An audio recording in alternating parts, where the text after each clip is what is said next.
This channel does not promote any violent, harmful, or illegal activities. All content provided by this channel is meant for an educational purpose only. আর এইসব ঘটনা পরপর সামনে আসতে নির্বাচন commission ক্ষুব্ধ। যেখান থেকে খুশি ফর্ম বিলি করা যাবে না স্পষ্ট জানিয়ে দিয়েছে নির্বাচন কমিশন। বাড়ি বাড়ি গিয়ে বিএলওদের এসআইআর ফর্ম বিলির নির্দেশ। বুথ লেভেল অফিসার তারা বাড়ি বাড়ি গিয়ে এসআইআর এর ফর্ম এনুমারেশন ফর্ম বিলি করবে নির্দেশ এমনটাই। কোনোভাবেই অন্য কোনো জায়গা থেকে ফর্ম বিলি করা যাবে না, কড়া নির্দেশ দিয়েছে নির্বাচন কমিশন। জেলা শাসকদের আরও সতর্ক হওয়ার নির্দেশ দেওয়া হয়েছে। সতর্ক না হলে পদক্ষেপেরও হুঁশিয়ারি দিয়েছে নির্বাচন কমিশন।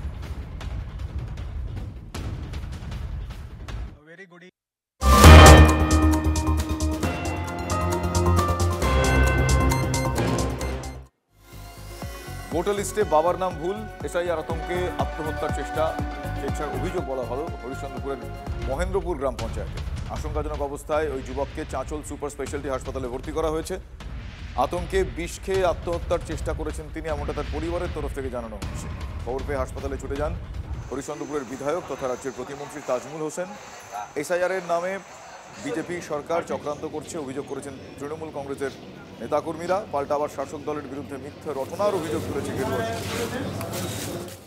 আধার কার্ড ভোটার কার্ডে রাজেশ আলী আছে, আর এখন বর্তমানে যে ভোটার লিস্ট নতুন বেরিয়েছে 2025 সালের, এটার নাম আছে রাজেশ আলী প্লাস পিতারও নাম ওটাই হয়েছে রাজেশ আলী, সেখানে হবে আদিল মা। মানে তার জন্য ও মানে হয়ে গেছে, মানে আতঙ্ক ছড়িয়েছে ওর দিমাগে। কিছুগুলো ওদের গ্রামের লোক মানে হাসি মজা করতো, তোমাকে এখানে থাকতে হবে না, বাংলাদেশে চলে যেতে হবে, এটা ও ব্রেনটে ঢোকাই দিয়েছে। আমরা বুঝাইছি ওকে, কিন্তু শুনছে না। বিজেপি সরকার যে চক্রান্ত করছে এবং বিজেপি সরকার যে এই যে এসআইআর এর যে একটা প্রোগ্রাম করেছে যে চলছে, এই এসআইআর আতঙ্কে অনেক লোক পশ্চিমবঙ্গে মারা গেছে। বর্তমানে আমাদের হরিশ্চন্দ্রপুর বিধানসভার অন্তর্গত নাজিরপুর গ্রামের একজন ছেলে ভোটার লিস্টে আমার নাম থাকবে কিনা থাকবে, এই আতঙ্কে আজকে সে বিস্ফান করেছে। পশ্চিমবঙ্গের যত রকমের আত্মহত্যার ঘটনা ঘটছে সবটিকেই এই শাসক দল তৃণমূল মমতা ব্যানার্জির নেতৃত্বে সেটাকে এসআইআর আতঙ্কে আত্মহত্যা করার চেষ্টা করছে বলে তারা প্রমাণিত করার চেষ্টা করছে। শুধুমাত্র নিজের বাবার নাম ভুল হয়ে যাওয়ার কারণে কেউ আত্মহত্যা করবে এটা আমি বুঝি না। কারণ এসআইআর তো এই কারণেই যাতে করে কোনো ভুল না থাকে এবং একটা স্বচ্ছ পরিষ্কার ভোটার লিস্ট আগামী দিনে আমরা পাই পশ্চিমবঙ্গবাসী তথা ভারতবর্ষের বিভিন্ন রাজ্য। তো সেই জন্য আমি মাননীয় মন্ত্রী সাহেবকে বলবো এবং তৃণমূল দলের অন্যান্য ছোট বড় মাঝারি নেতাদের বলবো যে আপনারা আগে বিষয়টাকে ভালো করে জানুন এবং নিজেদের থেকে আর নির্বাচন কমিশন এবং ভারত সরকারকে বিজেপিকে আলাদা করে ভাবার চেষ্টা করুন। কারণ আপনাদের মতো করে সরকার আর ভারতবর্ষের সরকার চালায় না, নির্বাচন কমিশন একটা স্বতন্ত্র প্রতিষ্ঠান। দুই নারী হাতে তরবারি ছিল কিনা জানা নেই, কিন্তু দুই নারীর নামই নাকি ভোটার লিস্টে নেই। আর সেই আতঙ্কে আত্মঘাতী হয়েছেন জলপাইগুড়ির বাসিন্দা নরেন্দ্রনাথ রায়, এমনটাই মনে করা হচ্ছে।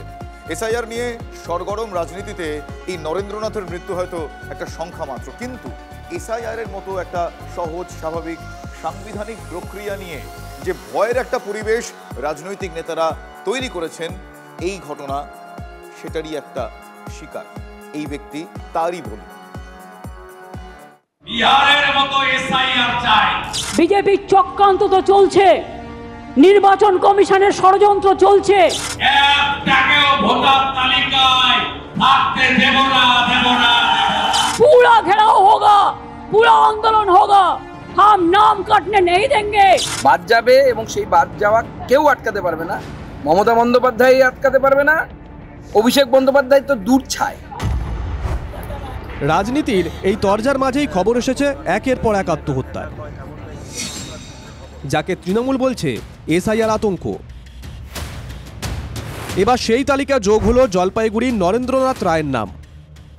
শুক্রবার দুপুরে বাড়ির কাছেই একটি গাছ থেকে তার ঝুলন্ত দেহ উদ্ধার হয়। অভিযোগ উঠেছে এসআইআর আতঙ্কে আত্মহত্যার। যদিও খড়িয়া গ্রাম পঞ্চায়েতের জগন্নাথ কলোনির ওই বাসিন্দার কাহিনীটা কিন্তু একটু আলাদা। 2002 তালিকায় নাম ছিল নরেন্দ্রনাথ রায়ের, কিন্তু ছিল না তার দুই স্ত্রীর। ঠিক শুনছেন, মৃত নরেন্দ্রনাথের দুই স্ত্রী বিনোদিনী রায় ও মিনতি রায়।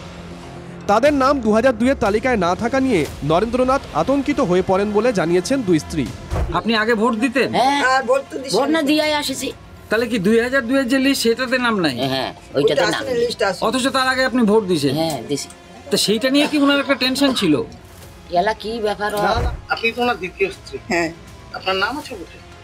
ভোট তো অনেকদিন থেকে দিচ্ছি, লিস্ট আসছে না এখনো। 2002 এর নাম। হ্যাঁ। এই নিয়ে কি চিন্তা করতে?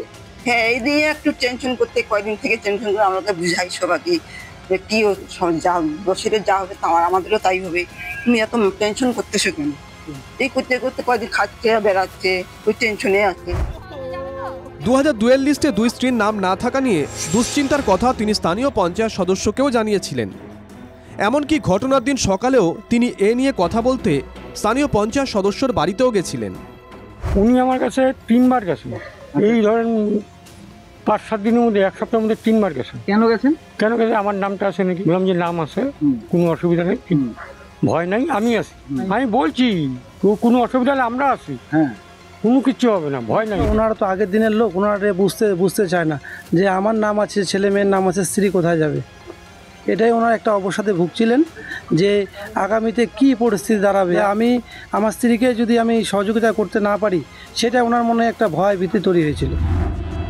গত কয়েকদিনে এসআইআরে নিজের নাগরিকত্ব হারানোর ভয়ে বেশ কয়েকটি মৃত্যুর অভিযোগ উঠেছে। এবার জলপাইগুড়িতে উঠল এসআইআরে 2 স্ত্রীকে হারানোর আতঙ্কে আত্মহত্যার অভিযোগ।